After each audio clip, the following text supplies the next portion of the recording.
Pak Rembulan. Saya Kaila bercerita si Punai Anai mengucapkan salam tanda pembukaan. Assalamualaikum warahmatullahi wabarakatuh. Selamat pagi dan salam sejahtera untuk kita semua. Teman-teman, kali ini Kaila akan bercerita dengan judul Si Punai Anai yang berasal dari Kepulauan Riau. Punai Anai adalah seorang anak yang terlahir di keluarga mapan dan keenam saudara kandungnya. Tetapi kedua orang tua Punai Anai sangat mempercayai ramalan Dato' Ali Nujum. Apapun yang diucapkan Dato' Ali Nujum, mereka percayai sebagai sebuah kebenaran. Keesokan harinya, kedua orang tua Punai Anai mendatangi kembali Dato' Ali Nujum. Mereka bertanya perihal nasib mereka dan ketujuh anak kandung mereka.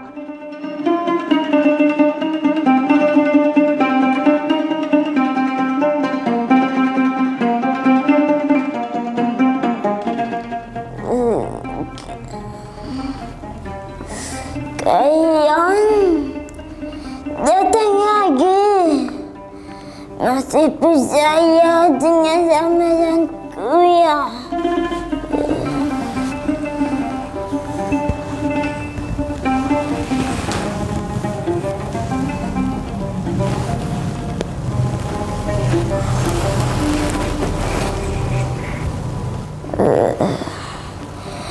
Kuku kadang kuku kau, kuku jauh, kuku kau, kuku embak, kuku cahaya. Suara kadang saya kau, suara jauh saya kau, suara ombak saya kau. Kalian dan keenam anak kalian akan bernasib baik. Tapi ada satu anak kalian yang tidak akan bernasib baik.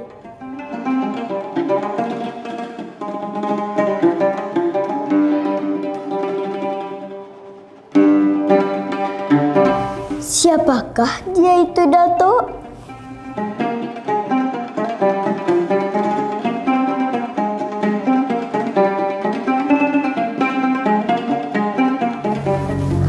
Shh.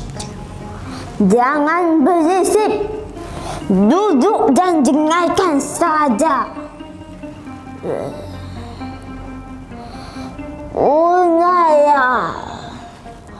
Punai Anai, saya melihat ia tidak akan bernasib baik. Ia juga akan membawa malapetaka bagi saudara-saudaranya dan orang lain di kampung ini. Oleh karenanya, hendaklah kau mengusir Punai Anai.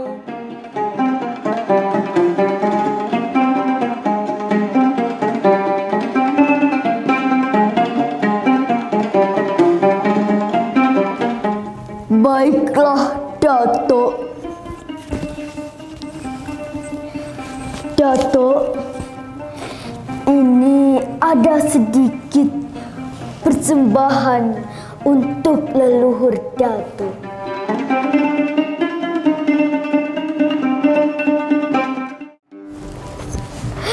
Kanda, macam mana kita nak mengusir Punai Anai, Kanda? Dinda dah mengandung dia selama 9 bulan, Kanda.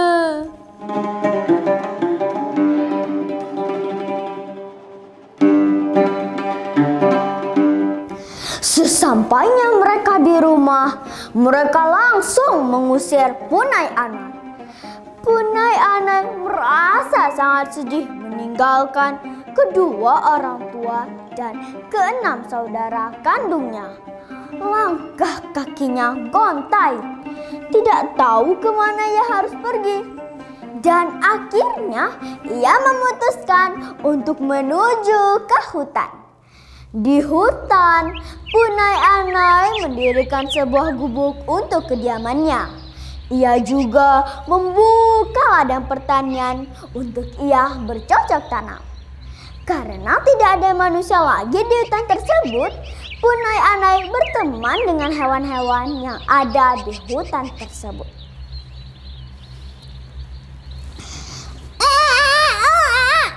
Punai, ayo kita bermain ke kali bersama bebek dan si merak.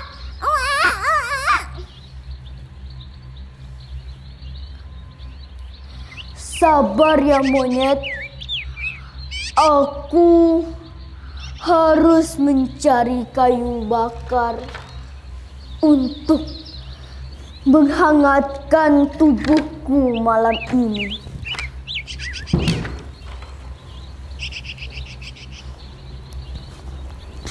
Kuak, kuak, kuak, kuak.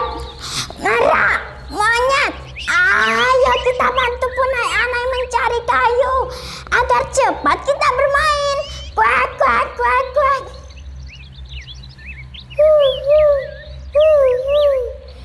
Siap, bebek. Yang disampaikan oleh Dato sangatlah berbeda. Kehidupan keluarga Punai Anai sepeninggal Punai Anai menjadi sangat susah. Uang penyimpanan mereka semakin lama semakin menipis. Karena untuk kebutuhan sehari-hari ditambah dengan hasil pertanian mereka yang akhir-akhir ini sering mengalami kegagalan. Sementara kehidupan Punai Anai di hutan bertambah baik. Kini Punai Anai menjadi anak yang tampan dan gagah. Dan hasil pertaniannya mendatangkan hasil yang berlimpah. Karena hasilnya yang begitu banyak, ia memutuskan untuk menjual hasil pertaniannya ke pasar. Punai Anai pun ditemani dengan hewan-hewan kesayangannya.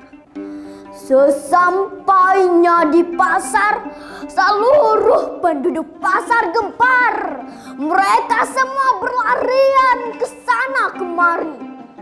Karena mereka melihat hewan yang dibawa Punai Anai terlihat sangat menyeramkan. Punai Anai pun mencoba untuk menenangkan para penduduk desa.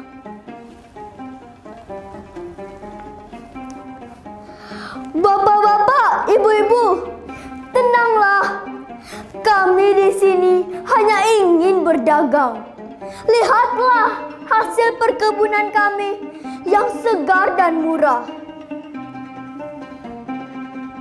Karena mereka melihat hasil panen Punai Anai tampak segar dan murah, mereka langsung berbondong-bondong untuk membelinya. Tepat pada saat itu, Syah dan Putri Raja sedang berjalan bersama dayang-dayangnya. Ketika ia melihat Punai Anai, ia terkejut dan terpesona. Terlebih ketika ia melihat semua hewan itu patuh pada ucapan Punai Anai. Putri Raja langsung menyuruh prajuritnya untuk menghadap ayahandanya. Sesampailah Punai Anai di istana kerajaan. Raja dan permaisuri terkejut ketika mereka melihat penampilan Punai Anai. Raja menyuruh Punai Anai untuk tetap tinggal di istana dan merawat semua hewan kesayangan sang raja. Punai Anai bekerja dengan sangat baik. Hari demi hari, Raja dan permaisuri mengetahui jika putrinya sangat mencintai Punai Anai. Begitu juga dengan Punai Anai. Raja menyuruh prajuritnya untuk bertemu Punai Anai dan menghadap sang raja. Wahai Punai Anai, apakah engkau setuju bila kunikahkan engkau dengan putri kesayanganku, Syahdan?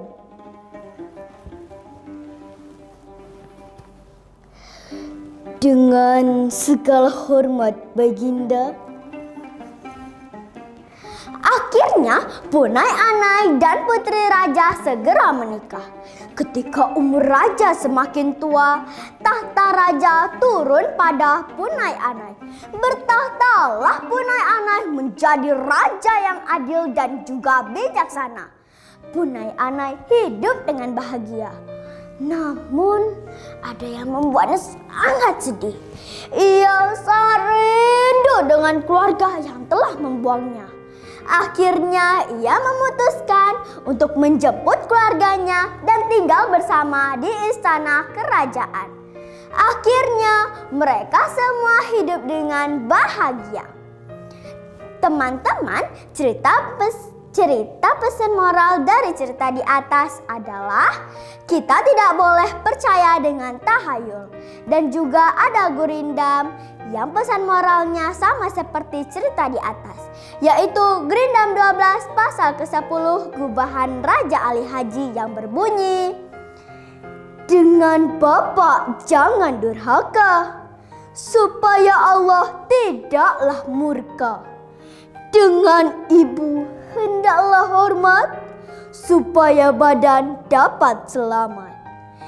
Dengan anak janganlah lalai, supaya boleh naik ke tengah balai. Demikianlah cerita dari Kailah. Kailah ucapkan terima kasih. Wabillahi taufiq wal hidayah. Wassalamualaikum warahmatullahi wabarakatuh.